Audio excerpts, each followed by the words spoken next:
estudantes da terceira série, estamos nos encontrando para falar sobre neoliberalismo. Meu nome é a professora Joyce. Para iniciarmos esta conversa, vamos identificar alguns itens que primeiramente vamos dar início pelo objetivo, que será compreender os conceitos de neoliberalismo e seus objetivos.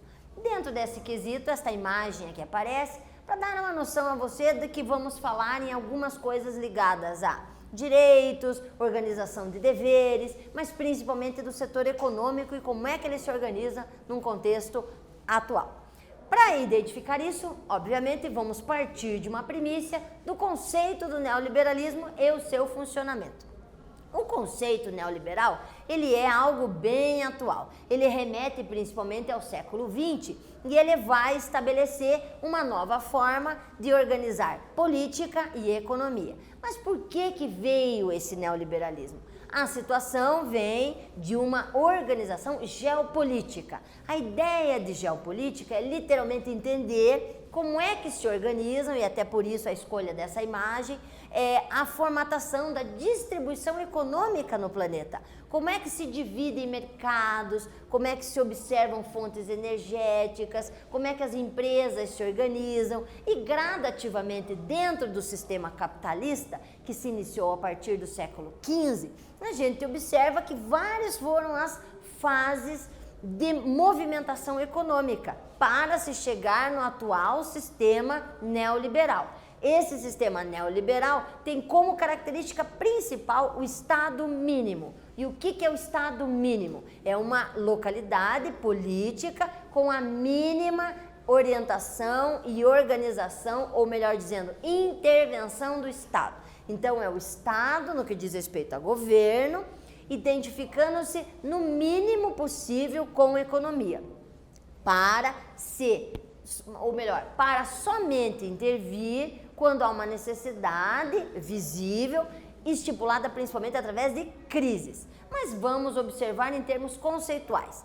Em termos conceituais, a gente pode dizer que neoliberalismo é uma doutrina econômica política.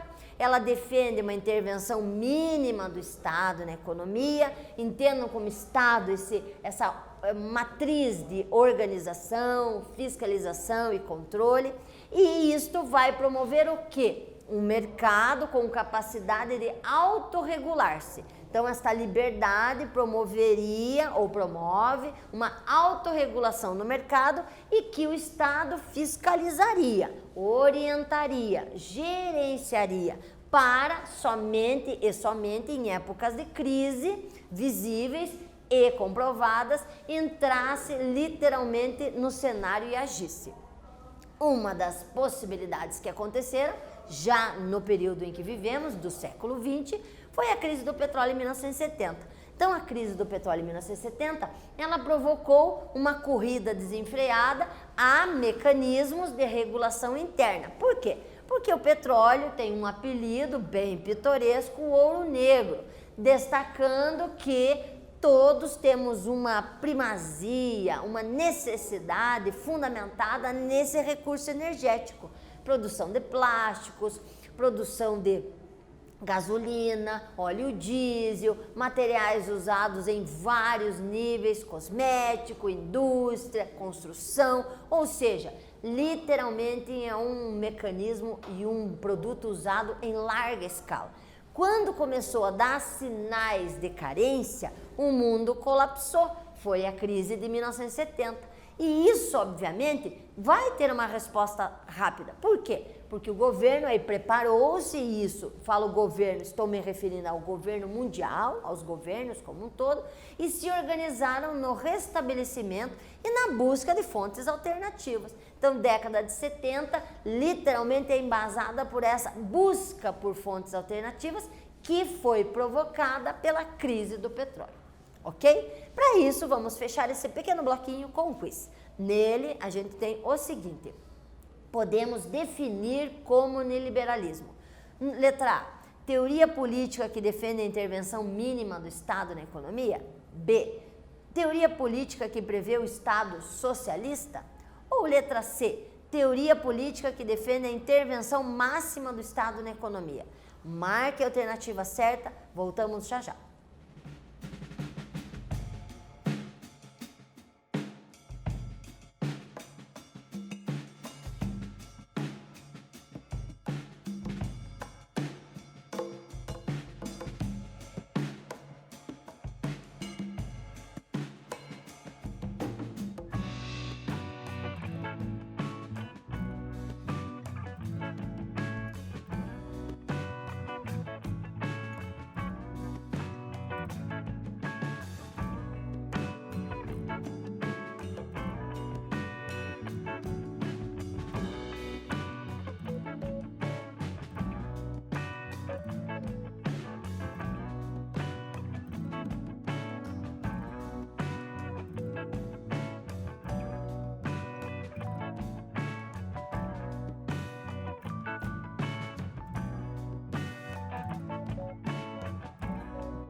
Ok, vamos então verificar qual a alternativa? Claro que vocês acertaram. Letra A, teoria que defende a intervenção mínima do Estado.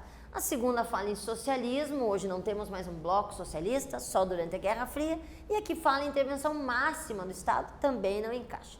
Aí vamos puxar um pouquinho sobre aspectos históricos que refletem essas modificações que também não aconteceram de um dia para outro. As coisas foram se sucedendo. Então, a gente percebe que essa construção econômica, ela foi sendo embasada por momentos. Então, quais são esses momentos? A gente pode puxar em ordem, que não está aqui, que ela foi distribuída para facilitar o visual, mas a ordem é a seguinte. Aqui se mostra as primeiras viagens de caravelas, indicando um novo mundo a ser descoberto. Um novo mundo não no sentido estrutural, mas sim no sentido visual do comércio, com possibilidades mil.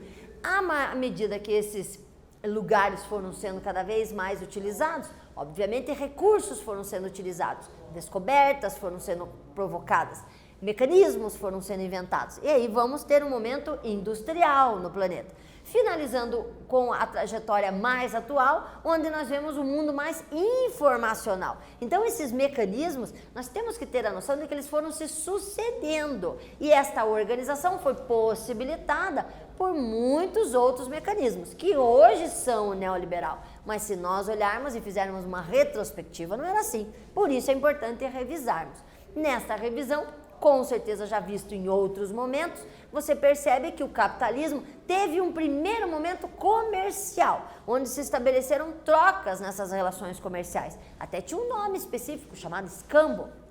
Nesta troca, você tem trocas de produtos. São produtos artesanais, produtos manufaturados, ou seja, com máquinas simples, especiarias, artigos que cada lugar tinha de novo e fazia uma movimentação muito grande nessas rotas, principalmente marítimas e comerciais, dos séculos XV até o XVIII.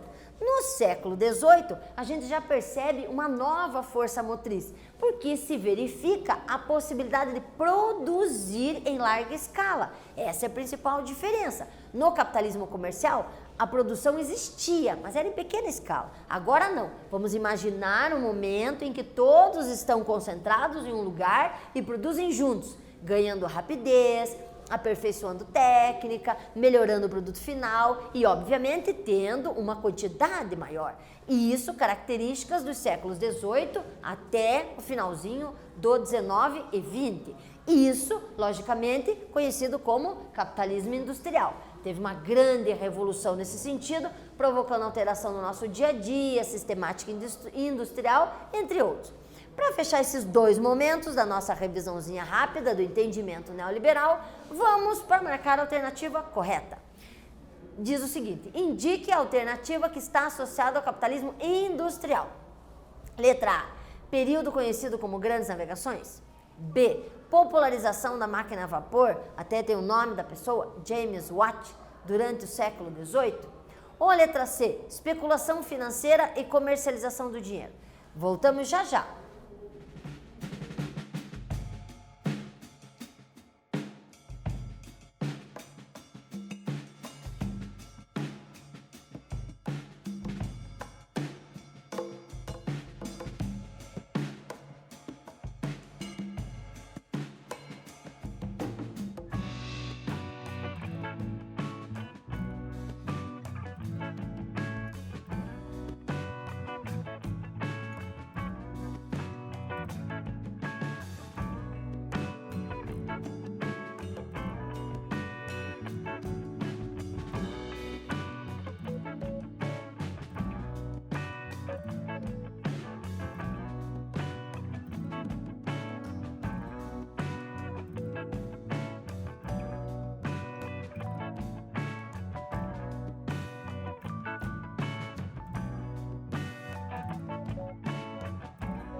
bora lá, quero ver se vocês marcaram a alternativa B. Não é a letra A, porque, claro, grandes navegações antecede o capitalismo industrial e a especulação financeira já é uma fase posterior, já muito particular e do nosso dia a dia, bem familiar a vocês. Então, letra B, a correta.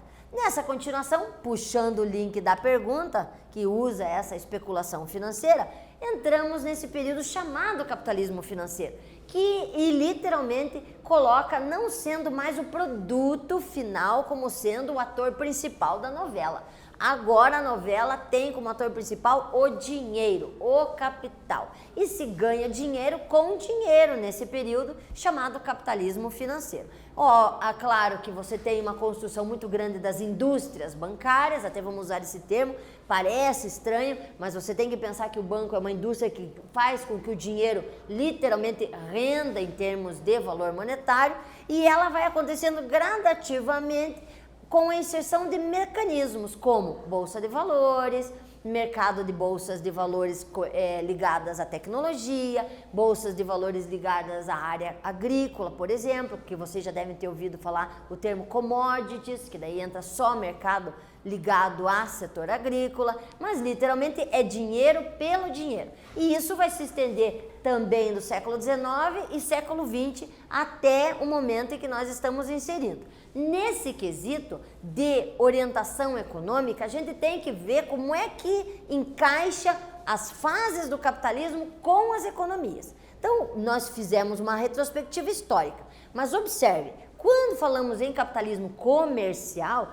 a gente literalmente tem uma noção de que é uma troca.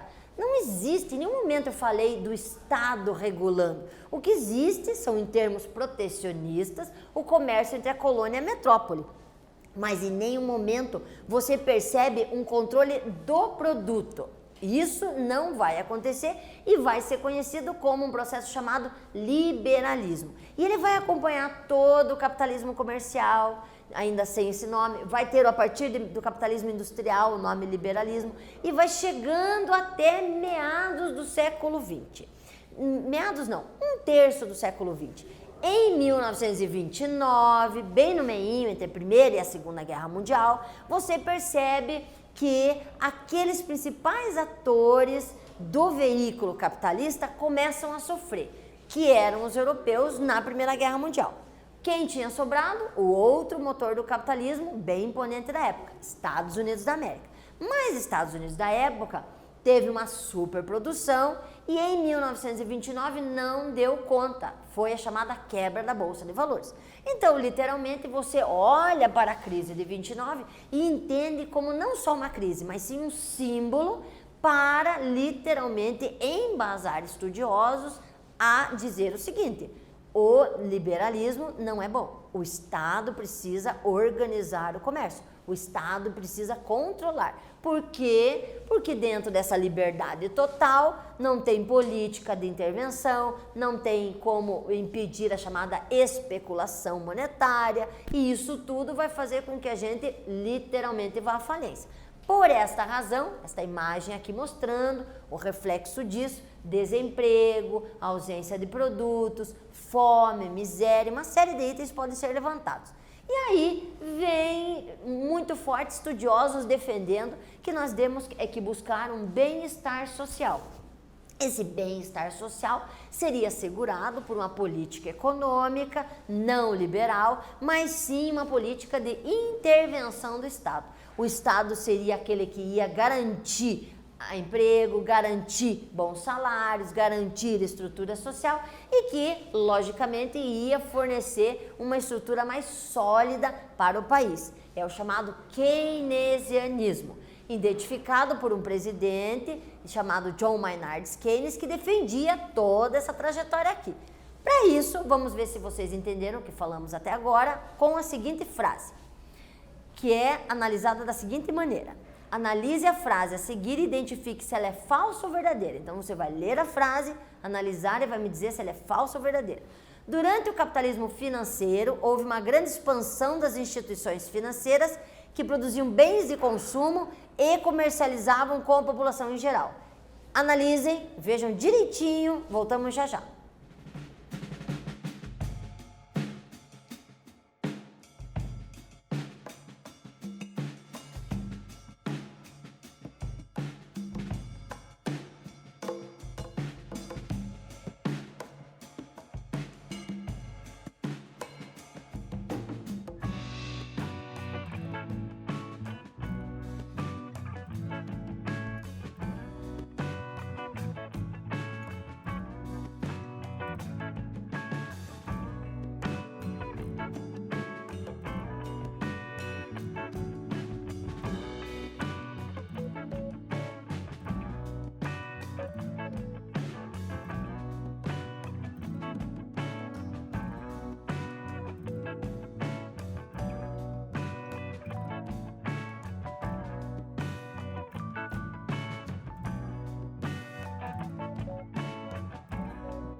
Ok, pessoal, vamos então analisar. Olhem a frase. Durante o capitalismo financeiro, houve grande expansão de instituições financeiras. Perfeito. Que produziam bens de consumo. Ok. E comercializavam para a produção em geral.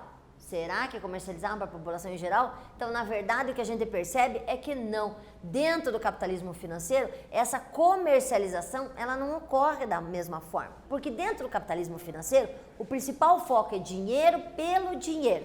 Então, a produção em si, ela começa a ficar em segundo plano.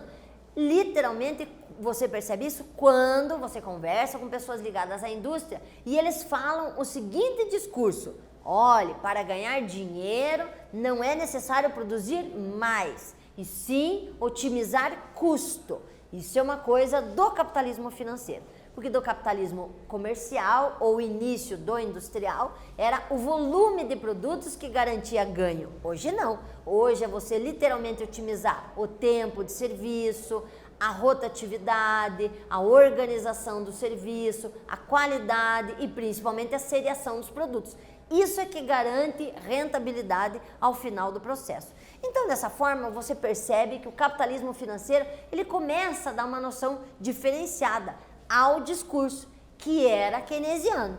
Nesse keynesianismo, a gente percebe que o neoliberalismo chega no finalzinho, que nós vamos ver desse jeito.